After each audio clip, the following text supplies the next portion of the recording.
Good afternoon, ladies and gentlemen. I want to welcome you to our April 2025 meeting. I hope we all had a wonderful Easter celebration.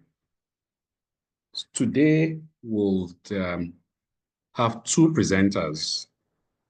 The first presentation will be by Dr. Odusote, who will be talking to us about childhood and adolescent asthma, what is new. And shortly after his presentation, we'll have a presentation by New Heights Farmer, who will also talk to us about asthma, and they will discuss one of the products used in the management of patients with asthma.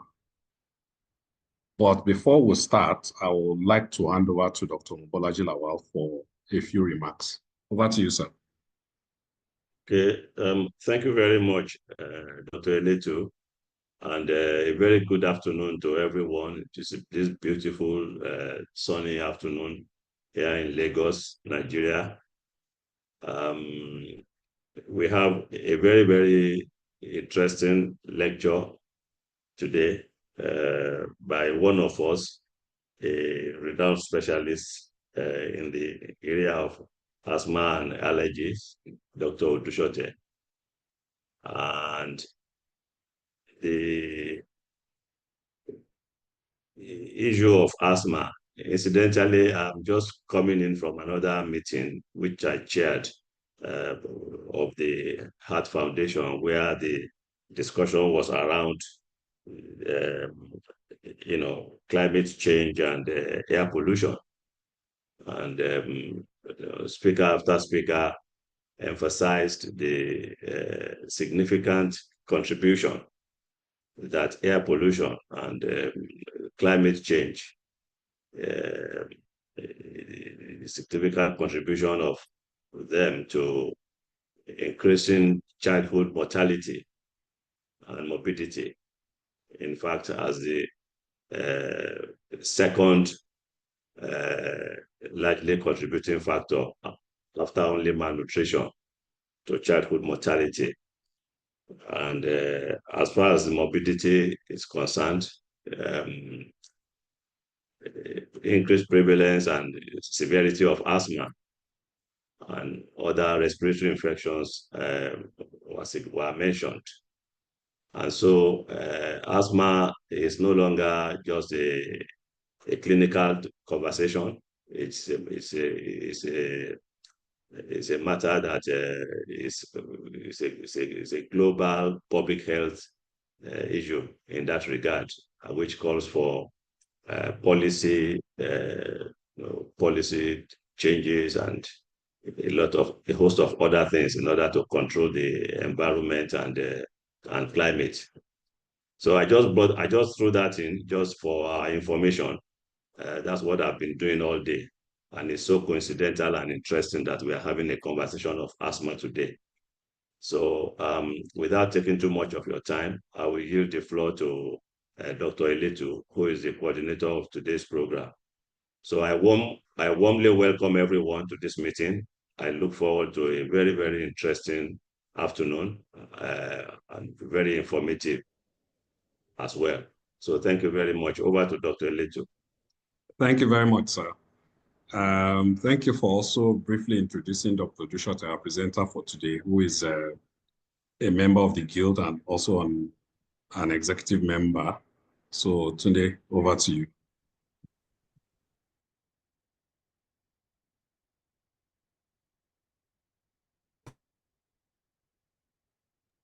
You are muted, Tunde.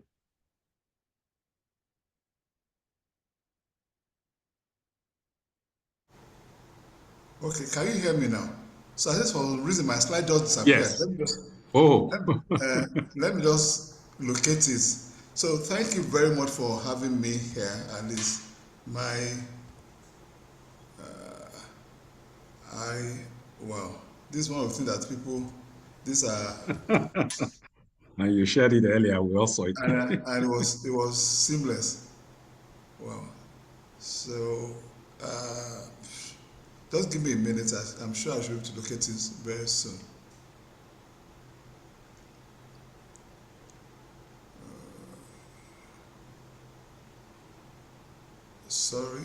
technology sometimes.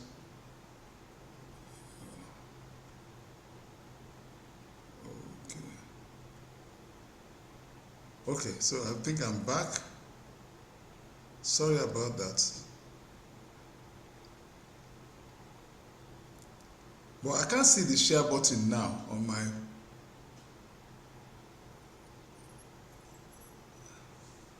So I can't see the share button again, Dr. Litu. Can somebody support me? I can't see the share Ndokwe, button. can you Yes, sir. make co-host? Okay, maximize your screen. You will see it. Okay. The green button. So I've seen it now, sorry. Okay. Sorry for the delay. So I guess you can see my slide now. So thank you, Dr. Letu, for hounding me to do this. And I'm so happy to do this because I'm passionate about asthma in children and in children. So what I'm going to share today is what is new and what's not so new. But I'm not going to cover every area of asthma, but I'm going to just point out to areas that we need to focus on as pediatricians in our space. So I have no disclosure to make on this presentation, except for that I had one or two of my friends who I used their slide and I mentioned that at the end of the presentation. So like this focuser tried to talk to us about what asthma is all about. It's an overkill. It's something that you ordinarily should maybe ignore. You can see this man using a sledgehammer to clean a fly. So in the process of doing that, you have collateral damage, and that's what you see in asthma. So what I'm going to go through, I'll do a brief introduction. I'll share some historical perspective because I also feel as a people we need to share our story that we will know that we also have contributed to the narrative of asthma in this country. I'll talk briefly about epidemiology, but I also spend more time on pathophysiology because that is an area where a lot of changes happen. And then if you understand the pathophysiology of asthma, then you know that the new medication that's available and the policy change or shift in asthma care is as well of this information that we have about immunology of asthma and stuff like that. Then diagnosis of asthma, what is the current thinking before you make a diagnosis of asthma, and then principle of management, we'll touch about that on that because there are a few changes that happened in the last couple of years that we need to bring to the fore. So asthma, you know, is a common chronic disorder of the airway. Let me say this, I think as pediatricians we have actually dropped the ball. So I remember a few weeks ago there is a new drug that was to be launched by a pharma company. What I experienced as a resident in LASUTH many years ago was the same thing that was being pushed as the agenda. So this launch is a useful molecule, and I'm not paid to talk for them, but I'm not going to mention that molecule. But it's a useful molecule. But all the people that are going to talk about the molecules were physicians. No pediatrician was on that panel. And I can tell you that in many years ago when Flexida was launched, and I remember the food was good, it was in La Scala in Muson then. La Scala was an high-end thing. They gave us pen and it was good.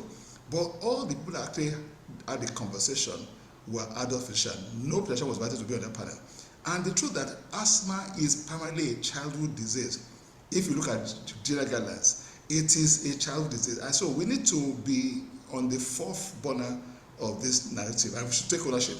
So we know is a variable and recurrent symptoms of airflow obstruction, bronchial apparatus exposing them, and the key thing, the new message, the key message is that in asthma care, the major problem is underlying inflammation, and because of that, that has actually shifted the way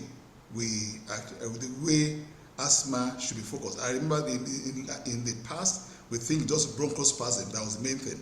But once we now know that the key information, key process is inflammation, and that we need to put at the back of our mind.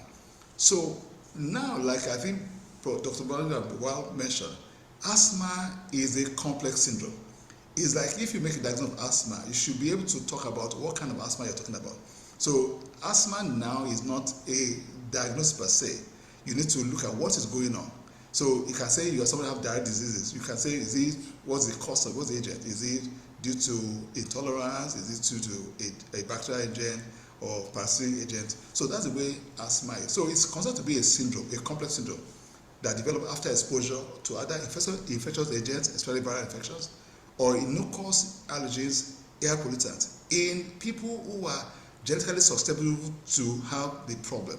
So you have an individual who reacts innocuously or to a lot of things like infection, air pollutants, air agent, and then what you see, they are sensitized, and then you have expression of comorbidities. And I also will speak to this and because of a lecture, that you know that even making diagnosis of asthma, you should of a truth look for other comorbidities of asthma. And I will share some stories with us in the course of this interaction. And the natural history is variable. At least you can have somebody have a mild disease and somebody have very severe disease. And then we also touch on the protocol of asthma. So the message here is that asthma is a complex disease. There are no known genetic markers, or as we today, we believe there are multiple genetic expression that causes it. In the past, we have focused on the phenotype of asthma. But now the trend is to look at the endotypes and the molecular base of what it's all about. So I'm sure you can recognize me here, but there's a very brilliant mind. My teacher, and I'm sure a lot of us know his name is Professor Adorele. Is one of the people that actually opened the fora for asthma care in this country. And his paper was a landmark paper. Before then, people thought asthma or leukoplakia was not really common. And his paper was the door opening thing for all of us. And it's so instructive that before he came, they said asthma is not here. So after he returned from UK, he did some studies over 2.5 years. And one of the things that he mentioned in his paper was that if you don't use the right language, you might miss something. And one of the things he talked about was that there's no word for wheezing in any of our languages. Think about your language. Is there a word for wheezing in Yoruba or Hausa, Igbo? Especially in Africa, there's no word for wheezing. So if you are tracking a patient and you ask, are you wheezing? And they just look blank. So this also brought to fore that we need to be creative about how we maybe document Western signs and symptoms in our environment. So this is landmark studies actually show that asthma is here, and asthma is second only to tuberculosis in terms of prevalence in this study. So it's something to put back. And one of the things I want to share there is that when I saw him at Pankow in Ibadan, I tried to seize the moment, knowing that I would probably do a lot of talk on asthma. It'd be nice to recognize his work that he did in this environment. So I will encourage you, if you know anybody has done very great things in an environment, when you meet them, document them and then celebrate them within that space. So what about the epidemic of asthma? Like I said, it's the most common chronic respiratory disorders. It's a childhood problem. And then we as patients should actually talk about that. And since Second World War, there has been increase in the incidence of asthma, allergies, and all that. So, but the previous studies that we have, it varies. In the world, it's between 15 to 20%. Most studies in Nigeria will document between 5 to 10%. Other hospital-based or community-based studies that has been done in this environment. But the thing about this is that in Western world, as if their incidence is on the flat plateau. But the story that is very sad, despite the fact that their incidence rate is higher than us, death from asthma is unheavily high in the Western world, even in South Africa where they have some measure of exposure. The death rate of asthma in South Africa is higher than in Western world where they have very low levels. And that's one of the things we need to address as a people.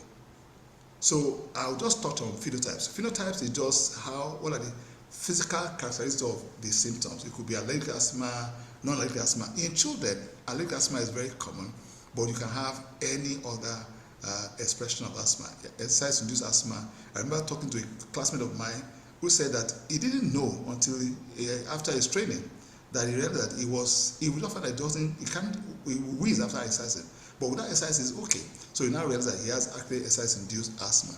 So, but that's a phenotype. But like I said, there's a shift from phenotype to endotypes, or sometimes to genotype. But genotype is we're still struggling because we don't have markers for that.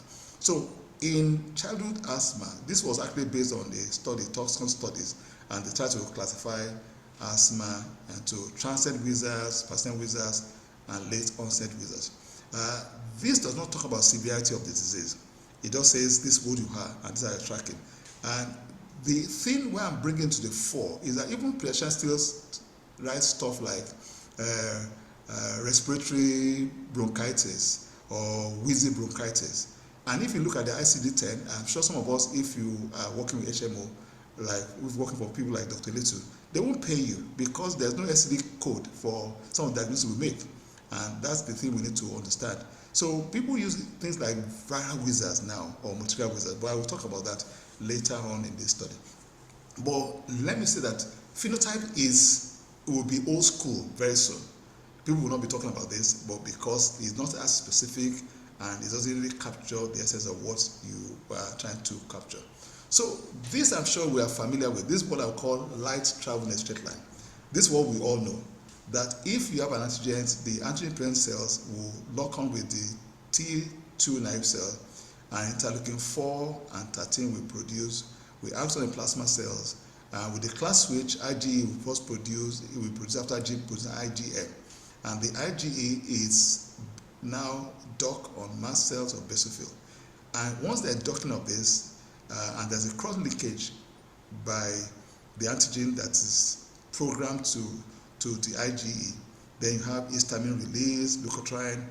The first wave as well will be histamine that will be released, which is from the preformed molecules in the immune cells. The second phase is the leukotriene and prostaglandin, and this is basically what we used to know.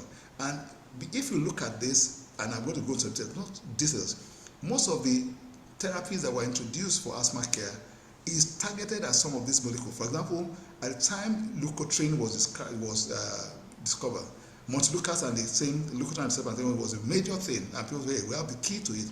But the fact that when we started using them, the result was not very fantastic.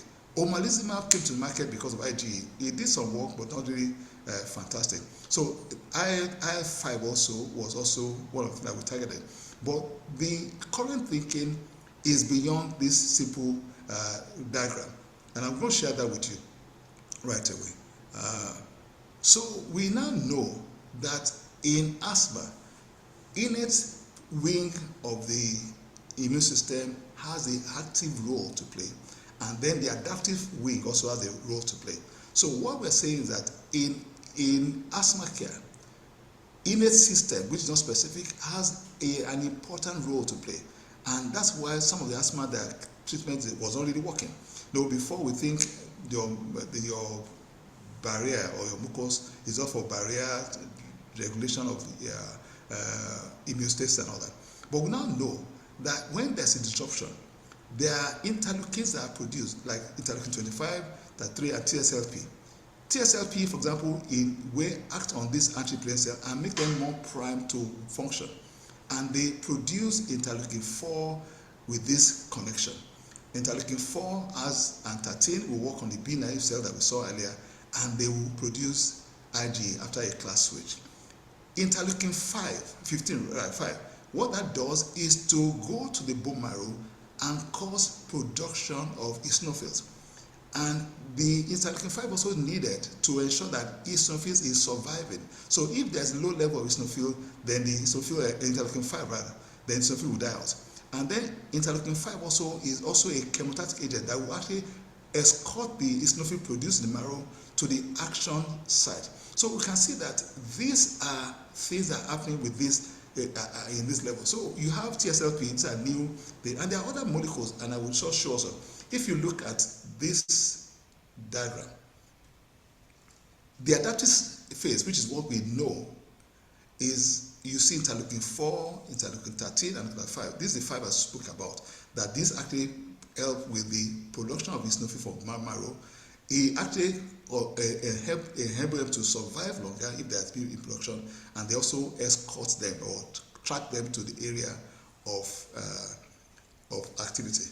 So then in the innate wing, which is not specific, there's a cell that was just discovered, ILC2, innate C2 type C2. This cell is not an adaptive cell, but under the influence of interleukin 13 and interleukin 31 and 25, they actually produce this interleukin that is produced, that we thought is being produced alone by the adaptive cell. So they can do that. And even mast cell is able to produce these cytokines. Even your basophil can produce all this. So you see, if you block this part alone, this other part is still active. So for example, if I use montelukast has no effect on this wing, in its wing. So you can see that if you are struggling, if you have a child that's struggling, it's because this is still very active. If I go back to the last slide, if you are producing a lot of TSLP, right? TSLP can, and all this 25 actually does not come directly through this wing, which is adaptive wing. It actually acts through the innate wing, and then you find the asthma is not controlled because the innate lymphocyte type 2 cells is still active, producing your interleukin. So you are not really blocking the active. So if you block at the high level, let us say I blocked at this level, then there are other sources of interleukin 4-13 that I'm not able to block. So if I even block the omalizumab here, right? The omalizumab that you block is actually on this memory cell, but you can see that other cells still produce other things that will cause activity to happen. So that's one of the things that there's a shift in the asthma care, because we now know, and the truth is there are actually trials now on interleukin 25-13. TSSP and TSSP actually be approved, as I'll show you in the series and the guideline, that this has actually been approved, is in use now, and interleukin anti-IL-14 5-13 is in use, and omalizumab is the first one that was pushed out for use. So the reason why we need to focus on this is that if you have a child that's difficult to treat or severe asthma, instead of going to oral steroid, then you know that they are not responding because there are other pathways that are involved in their disease expression. So this is a slide I got from a friend, Teo by name, and I'm sure she's happy that I'm using it, and I acknowledge her contribution to this presentation. So this I want to do because we all know this. Early morning cough, wheezing, labored breathing, chest tightness, abdominal pain is what we know. And then signs, and this is very common knowledge that we have: flaring and nasal, use of intercostal recession, use of accessory modes of respiration is one thing that we know. Cyanosis is a late sign, and we have tachypnea, rhonchi. In infants, we can have crepitation, and then it can be confused or have coma. This, I think, we all know. But the thing that we need to also focus on is how do you make diagnosis? I think many years ago, we were taught that you cannot make diagnosis of asthma under 5. And the reason for that, we feel that the airway of the children are very narrow. If they have infection, because of their narrowing, they will have obstruction. That is essentially true. But the thing that there are tools that have been developed that can help us to make that diagnosis.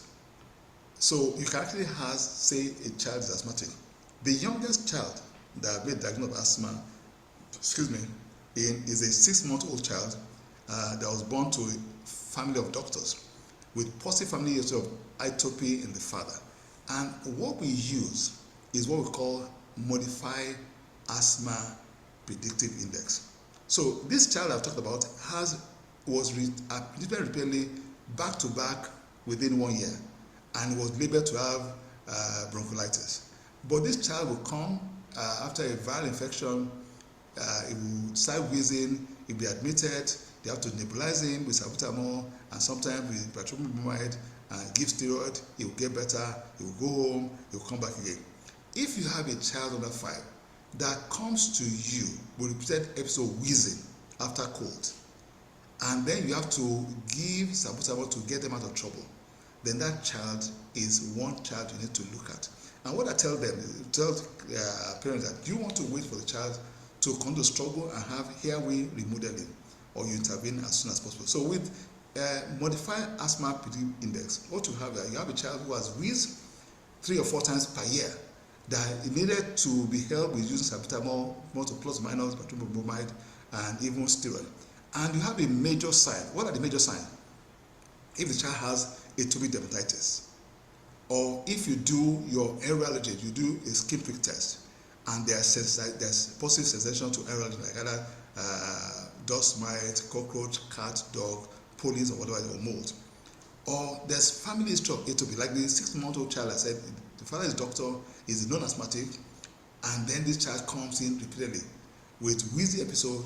And the first admission was bronchitis, second admission was bronchitis, and I think I saw the child on the fourth admission. And looking at using these guidelines, we said this child was tracking along asthma. I think what we did was to put the child on as control medication of Montelukast, and the child was doing well.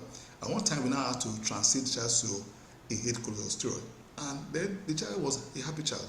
So if you have one major in the child, or you have two minors, the minors will be if child has food sensation, you do a skin prick test to food, either peanut, egg, or cow, and it's possible. Or if the child improves with bronchodilation, or you have eosinophilia that's greater than 4%, or you have a child that is wheezing apart from upper respiratory infection. So the child does not have respiratory infection, but is wheezing. So if you have a child that has repeated episode with two of those minor, you can actually say this child has, if he's with infection, you can say it's a viral wheezer. If without infection, you can call the child a multitrivial wheezer. There's this also guideline that's been promoted by the Americans, which is called Pediatric Asthma Risk Score. This is available as printed paper, also available as an app. I have that on my phone. So if you just have the child that has this history, so it can score.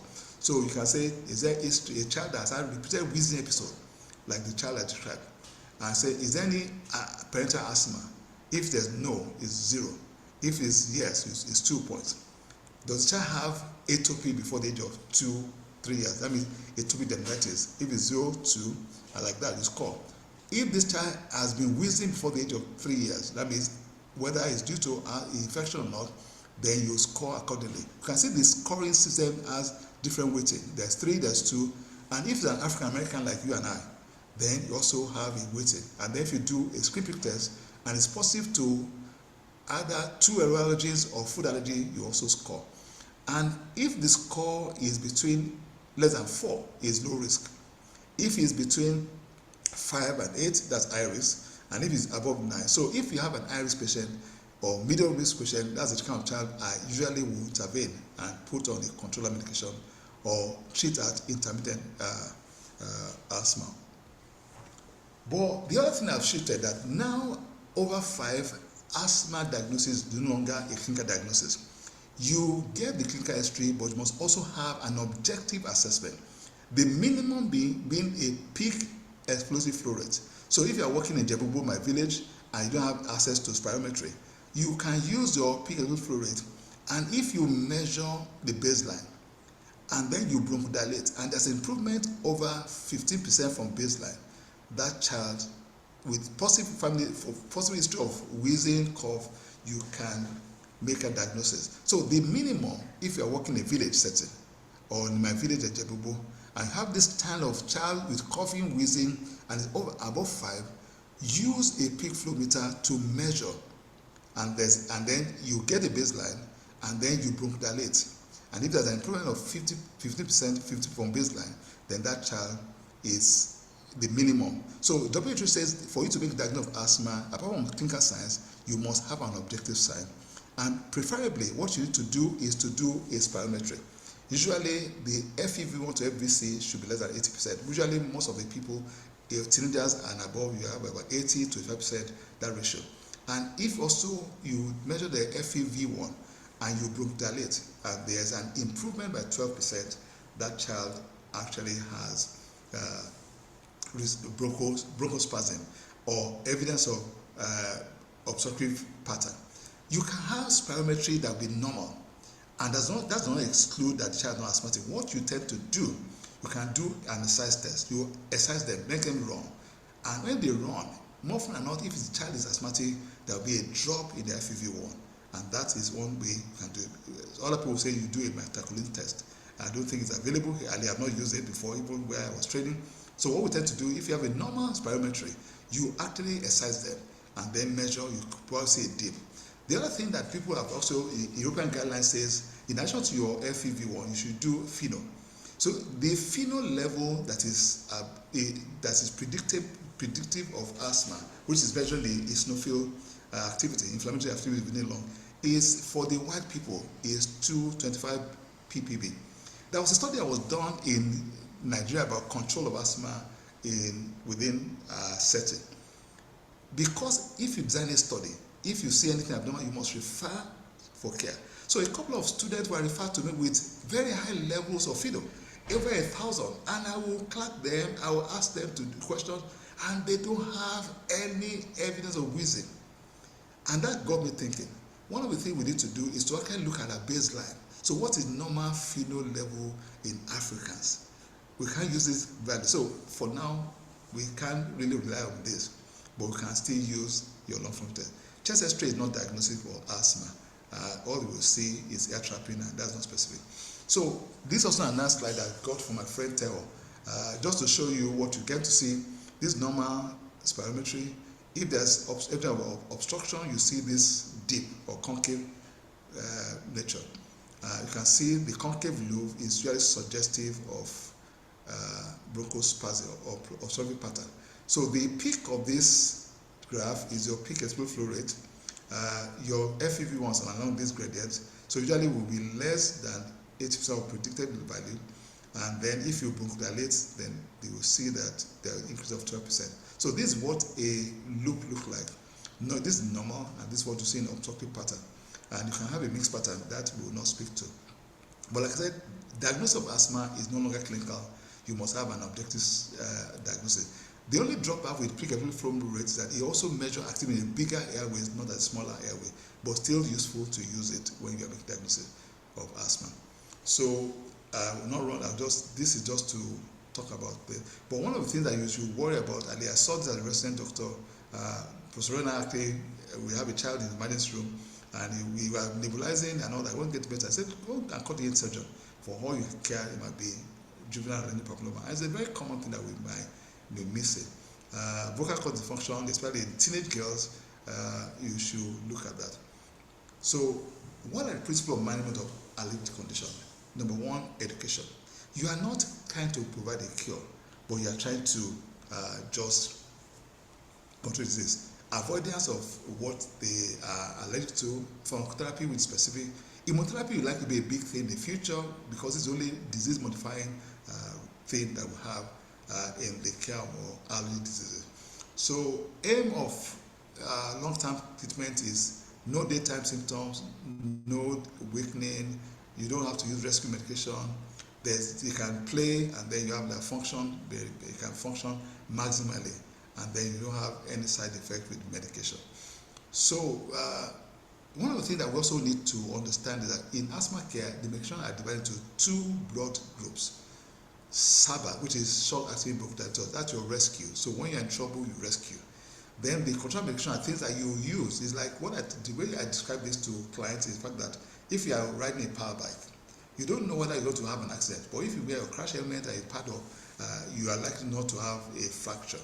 So your ICS, your control medication is to prevent you from having an attack, or if anything happens, so you use that. So it's example, your ICS, budesonide, fluticasone, methimazole, and glucagon receptor antagonist, montelukast. LABA is formoterol and salmeterol. One of the things you must do, you should not use LABA alone. LABA must always be used with ICS, and that is something. But we also will mention this. This is a beautiful molecule that we all found that we are actually engaging now because it's a LABA, but onset of action within 5 minutes. So there's a role for this in the modern care of asthma, which we'll speak to.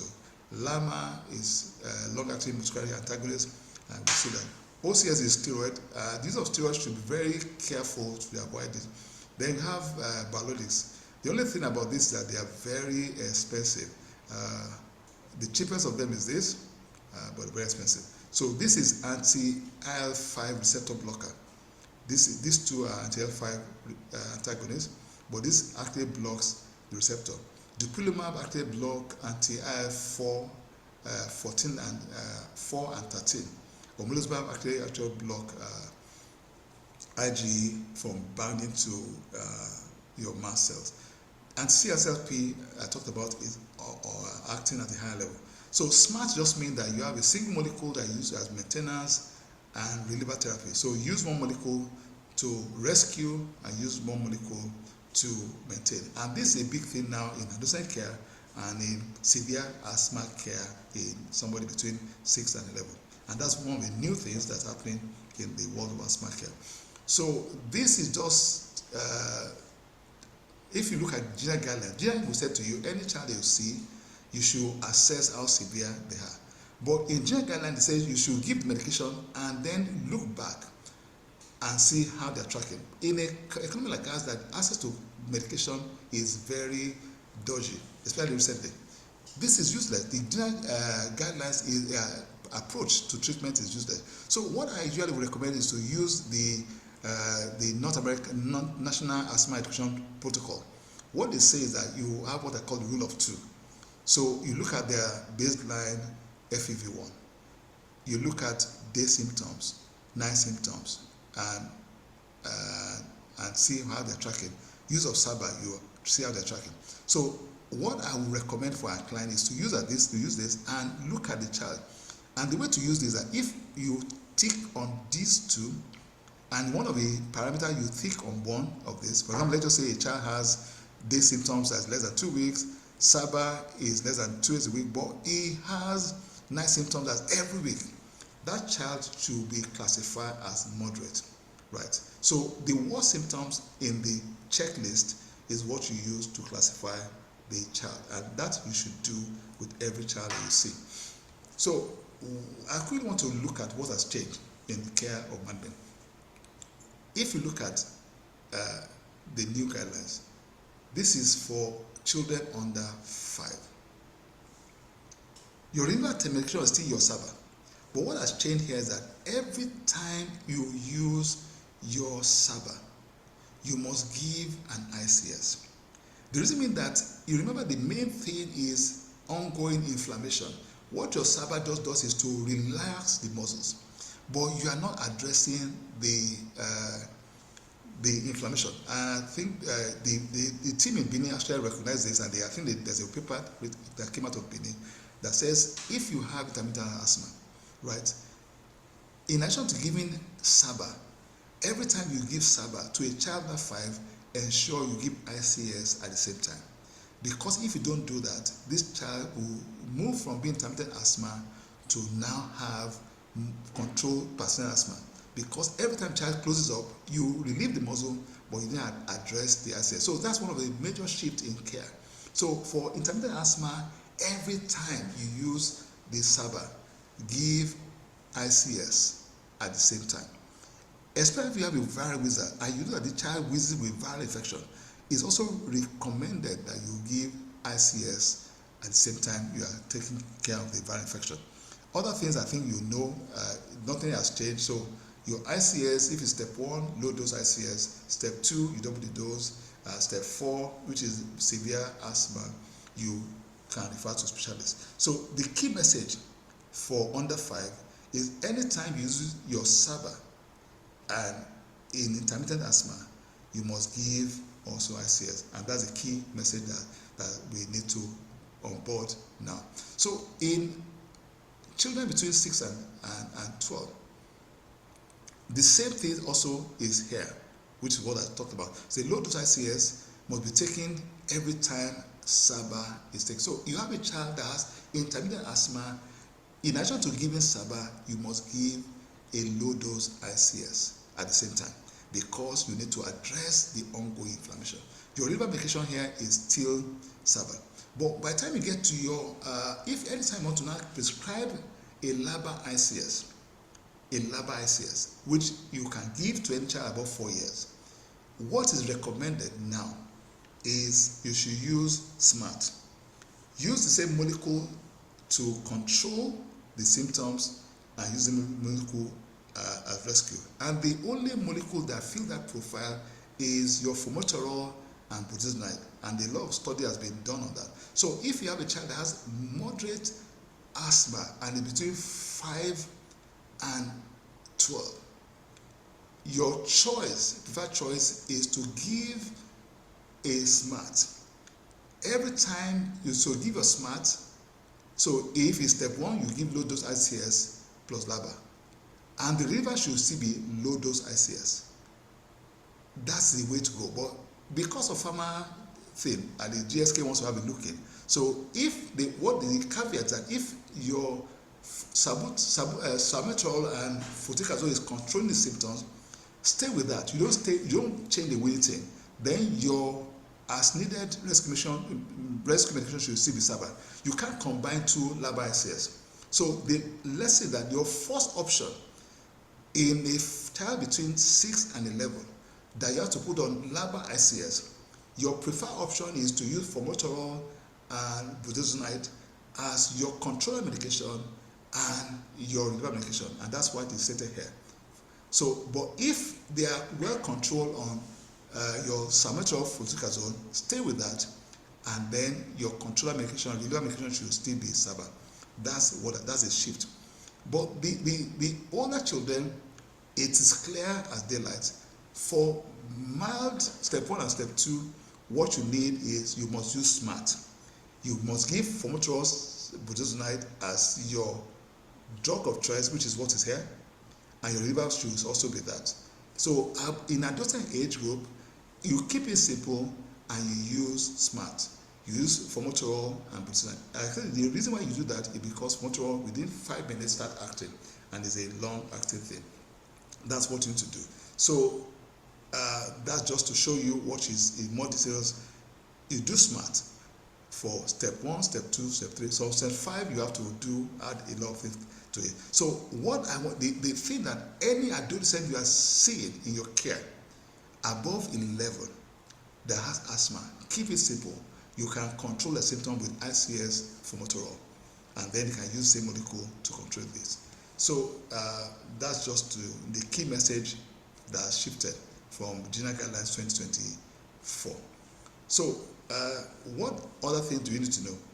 I think the future is that we must always do a skin prick test. So this was a small study that was done in our unit, and we found that the skin prick test, which is not too far out from what was already reported, house dust mite is the commonest driver of asthma, allergens in asthma care. The second to that is the cockroach. The second thing, pollen, because we don't have a long pollen season, I believe that's why we don't have that as much here. So mold is not really very common. So if I don't have access to care, to skin prick test, on the basis of this small study, I'll say avoid dust mites and avoid cockroach. I have a child that before I had my training, she's a lover of dog, and I said we have to avoid everything and all that. But after I skin prick tested her, the only thing she was allergic to is dust mite, and she asked me for a dog. I said, no, okay, I'm a Jebu man. A Jebu man doesn't buy dog. So if you want dog, then you have to use your money. So that's how I escaped from her. So the lesson is that in the future, because like I said, immunotherapy is the only disease-modifying thing. In the guideline, although the evidence is still not strong, you find that what we are now saying for intermittent asthma, because probably one of the problems with immunotherapy is that if you have severe asthma, you can have anaphylaxis during the build-up stage. But the safety of immunotherapy is getting better by the day. There are few guidelines that are just going to be put out there. But in the future, one of the things that is being proposed, and this is still where people are working on that, you routinely, apart from making objective diagnosis, you should skin prick test them, and if they have monotherapy like dust mite, then there are potent vaccine available for dust mite in the world that you can use to do what you need to. So in the future, for people that have intermittent asthma, the risk of anaphylaxis is very small, so you can offer them immunotherapy. The only problem with immunotherapy is they have to be willing, you have to do it for 3 to 5 years, and then you must be committed to that. Oral immunotherapy is really very huge, and I'm sure that is what has changed. So the future for asthma care is that in mild asthma, because you want to modify their symptoms, you can offer them immunotherapy, and that will be the future. So every child that comes to you for asthma care, you must also assess control. They must bring their medication to you, ask them how they're using the medication, and then you assess control. It's important to do that. So what are the things that makes asthma you should do risk assessment. See, although the guideline says do downscale, upscale, from if you have a child that's gone to ER several times, even if it's well controlled on the medication, I will not step down because the child is at risk of dying, right? So that is one thing we need to be clear about. So, and the other thing I want to look at that every time they come, check their compliance. Don't ask, do you use the medication? They'll say, I'm using it. But ask them, how often do you forget to use the medication in 1 week? That's not in your face kind of thing, and then you can get that out of the way. So in stepping down, ensure it's not a child that has repeated ER visit or has had a previously ICU admission. That kind of child is very way to step that down easily. So exposure to biomass fuel is important that we need to look at that. And that's about that. So the other thing I also want to point out is the fact that a lot of us who are caring for people with asthma, we don't look for other allergic reactions. This was a small study that was done in our unit. We found that a lot of people that were referred to our unit with asthma had a comorbidity like allergic rhinitis, and they were never treated by anybody. If you have allergic rhinitis that is not treated, you are likely to have challenges. So the thing that after looking for asthma, look for other things like allergic rhinitis, and I'm sure you probably be able to help them. It's a true life story. Dr. will remember this. There's a child that was referred to me, and the mother was saying this child was coughing, that it doesn't wheeze and all that. And I looked at the child. The only thing that was making that child cough because he has extensive pronasal drip. And then we optimized the nose care, and child stopped coughing. It was later on the mother now reached out and said that this child is now wheezing a little bit. If you don't treat rhinitis, it's a matter of time things will get boiled over. There's a group, allergic rhinitis and the impact of asthma is something that we need to look at. So any child that comes to you with asthma, ask questions. Is there food allergy? Is there allergic rhinitis? Is there conjunctivitis? That's the standard way of assessing. So in a nutshell, that's just to show us the new, not too new, something that is new. In summary, the take-home message is that diagnosis of asthma is no longer clinical, especially above 5. Under 5, there are tools you can use to make that diagnosis. And then what has shifted is the approach to treatment, where you use SMART, and even your intermittent asthma or mild asthma, every time you use your SABA, you must give low dose ICS because that's ongoing inflammation. So what I've done, because of time, I've not talked about acute care.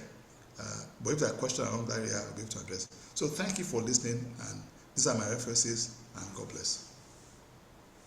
Thank you very much, Tunde. Well, even I have learned quite a lot concerning the recent updates. So we'll have a question and answer session after the next presentation, which will be done by Taiwo Oladiton. She is the product manager, New Heights Pharmaceuticals Limited. So she will share her slides now, and she has 10 minutes for. I see you already have a few questions in the chat box. Do you want to treat them? Thank you. Okay, I'm trying to open the chat box. Okay. Okay. Can you open it now? Okay. So there's one from Dr. Michael. Say for Michael, a child below 5 years who has wheezing associated with upper respiratory, for how long do you give ICS associated with SABA? Is it important that we ask parents to demonstrate how to use inhalers? We have seen mothers who use inhalers like cologne spray. Okay, thank you, Dr. Michael. Every time you see a patient, you should ask them, show me how you use your inhaler with a spacer. Because sometimes you think somebody is not well controlled, it's because they're not using properly. So for what I said is that if you have a child, it's not every child that has upper respiratory infection that you wheeze that you must give ICS. What I've just said that if you have a child who is wheezing 3 or 4 times a year, and there's positive family history of atopy, maybe asthma in the child, that's the kind of child you like to look at. And the options, I remember there's one doctor, Professor Bush, is a very renowned pulmonologist in UK. His option would be to either give montelukast for 8 weeks and ask them to come back. But not every child, so, or you can give ICS intermittently with SABA if you have a child who have repeated wheezing with every cold. So the key word is that the child will have wheezed repeatedly within a year, at least 3 to 4 times, and then there's any major or minor child I talked about, or if you use your pediatric asthma risk score. That's the kind of child you want to give ICS to. Please, ICF Motor Commission, yes, there are two. No, I'm not, it didn't pay me to talk for them. So I can say there are 2 molecules. One has been around for a long time. The other one came to market less than a year ago, less than a month ago. And they wanted adults to talk to us on how to use it. So it's available. And you can, maybe if you chat with me privately, I can talk to you. Because they have not paid me and they have not paid our session, I can't tell you about them. We are failing now because I cost blah blah. Well, so Dr. Leo Odudu, so even with high cost of ICS, there's no room for you to give prednisolone to a child because we are the issue of prednisolone and all that. So what you need to do, there are a few of them back in the market now, but there's no room to give ICS steroids for a child. Is a no-no. I think the one from Franklin is for Taiwo, but I can read it out for you if you want to read. I can see that. You can read, maybe you can go for it.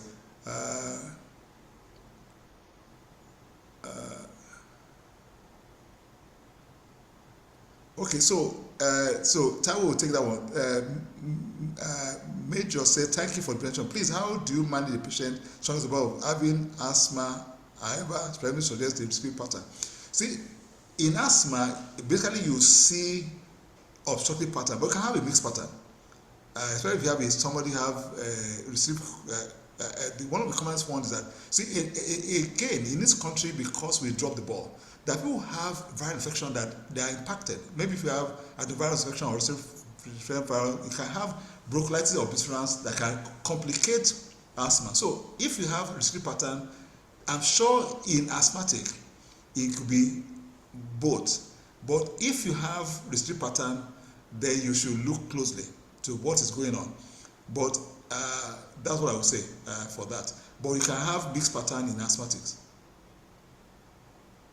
Can you use fluticasone as ICS of choice in children? Yes. So any ICS, fluticasone, budesonide, mometasone, even steclosanide, there are many of them. You can use it. Any of the one you're comfortable with is okay for ICS. I think Chris is for Taiwo. I'll skip. If I said early in child, you see, the truth that you never outgrow your asthma. That's the truth. What has happened that when you get older, your airway is bigger, so the impact of your having very impactful bronchospasm is less, and then sometimes you know what to avoid. There are some people that I've seen, and I have a niece who's asthmatic, and I said to her, when you're going out of town where you don't have access to medical care, make sure you have something around to help you. Spirometry can be normal. So it says, sir, if spirometry results are normal in the patients going to have asthma, how can we submit an exercise challenge to diagnose? So what I will say to you, if you have a normal spirometry does not rule out asthma. So what you need to do, like you mentioned, is to do exercise challenge. Ask them to run for 6 minutes, and then you repeat, and then you probably see the dip. So nitric oxide, you cannot use it. See, a pheno, the machine, you have to be able to blow to it. The earliest age, you can get a 4-year-old to do that. But actually, for our environment, we don't have a standard cutoff mark. The cutoff mark I gave you was the white one. But like I said, because of the study that was done, I think some of the pediatricians were involved and some adult physicians, they were crazy levels and they were not asthmatic. So I think we need to look at what is our own levels. So I think for you to do a pheno, and from my experience, you have to be at least 4 or 5 years to be able to. You have to blow to a machine, and you have to be able to sustain the blow like you're blowing a balloon, like that.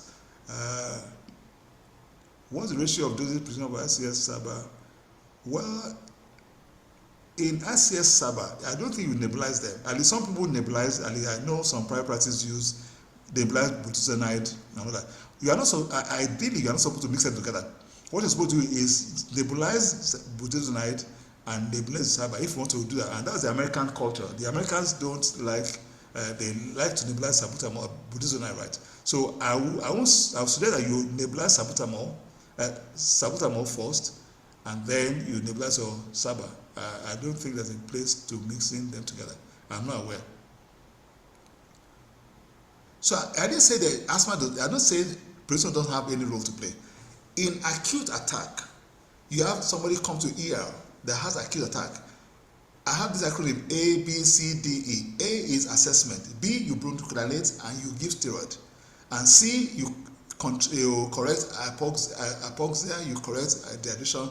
D, you don't sedate. E, you evaluate. So in acute emergency, steroid has a role to play. The only time you use oral steroids is you have to have a child that has severe disease. But the use of biologics has actually reduced the incidence and other things. So steroid is still useful because, like I said, it's chronic inflammation. But it's better to use ICS, MDI or DPI, than to give oral steroid that will be all over the place. So you are giving focused steroid acting locally. That's the message. Thank you. Time was, I think, over to you. You have two questions to answer. Thank you. All right, thank you very much, sir. So from the chat box, I can see the question saying that how much are the Omron nebulizers and where are they accessible?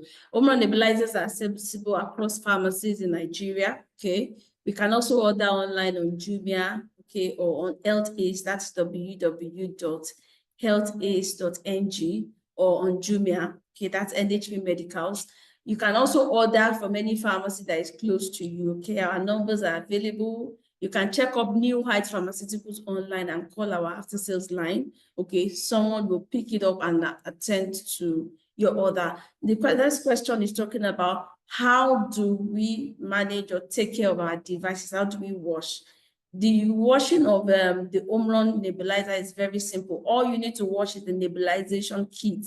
That is the cup where you put the medication. After every use, you just rinse in very light soapy water, just warm water. Just rinse, no brushing, no scrubbing at all. Just rinse and assemble back for the next use. We don't scrub because of the baffle. So if there's too much over handling of the baffle, it tends to bend, and then the nebulization kit becomes damaged. So at this point, just rinse in water and your device is good to go for next nebulization. So the next question here says, how does Omron have spirometers? No, we don't. At the moment, okay, we used to have peak flow meters, okay, but it's out of production for now. But in shortly or soon, later in the year, we should be having the Omron peak flow meter coming back into the country. We'll surely let you know immediately we have in the country. But at the moment, we have nebulizers, we have pocket nebulizers that is small, portable, easy to carry about, and battery operated. Thank you very much. Thank you, sir. There's a question. Sorry. So there's a question that's, sir, do you say that if asthma is diagnosed before 5 years, we can avoid remodeling? No. Let me even shock you further. Even the current medication we use does not prevent remodeling. There are some few studies that show that biologics can help. What I just said was that it's better for you to intervene now than to wait until there's no hope. So remodeling, even with the best of care that we have, data shows that there'll be, as you grow older, your lungs volume is reducing. Is that so? When even with the asthma, with controlled medication, there's evidence that that's why people are looking for other things. So some biologics have actually shown that if you use it, your remodeling is slowed down. But it just if you don't do anything, then you are worse off. That's what I just there to say. So even a current medication does not even prevent loss of lung function, and that's why we're looking for other targeted areas, and that's why people are looking at precision drugs that you can use. Thank you. Okay, there is a question here. I think is for both of you that says, do you market air spacers to use with inhalers? Okay, I think that's what the young lady was talking about as one of the products that they sell. This question was asked by Michael. Do you market air spacers to use with inhalers? We use this here as nebulizers. As nebulizer is not cheap and insurance payers will not pay for the nebulizer. So I think you're talking about the spacer devices. Sune, am I correct? So, yes. So the truth that anybody, if you're not doing DPI, if you're using MDI, everybody that uses MDI must use the spacer, whether you are old or young. There are enough data that shows that MDIs are the way to go, especially with MDI. So that's the way to go. That I would also say. So, but if you are using a DPI, which is dry powder inhaler, then you don't need a spacer. So usually by the time you are 8, 9, you should be able to use a dry powder inhaler, and then you don't need a spacer. But if you are using MDI, you must use a spacer, no matter whether you are old, young, or any of that in between. And the other thing that I think the speaker is talking about is the person asked question that, can I use MDI to abort an attack? Yes, if you do multi-dosing, you can do that. Okay, thank you very much. The recording obviously will be shared to everybody, and we'll also give you the contacts of the pharmaceutical company so that there will be more discussions for those who want to interact with them. I want to say a big thank you to Taiwo and Tunde for an excellent 1 hour, 15 minutes that we've had today. And I want to say thank you to all of us on the call. I will briefly hand over to Dr. Mbalaji Lawal for his closing remarks. Over to you, sir. Yes, thank you very much, Dr. Eletu. Well said there. And thank you very much for ably managing the affairs of today. Dr. Odusote, thank you very much indeed for the excellent presentation, very detailed. I'm sure we will all find the recording very, very useful. And I'm happy that we had this session because I'm sure everyone has something to take home from here. Thank you very much, Dr. Odusote. And Ms. Olatunde, the New Heights farmer. Of course, Omron is a well-known name already. So I don't think you need much of an introduction. Thank you anyway for sharing with us some of your devices today. And thanks to everyone for your questions, for your very insightful questions. It shows that you were listening attentively. The level of participation is very, very encouraging. And I thank everyone for coming, for listening, and for participating. Good afternoon, everyone. Thank you very much, sir. So we hope to see all of us next month, last Thursday at 3 p.m. Thank you very much. Taiwo, thank you. Tunde, thank you very much. Thank you.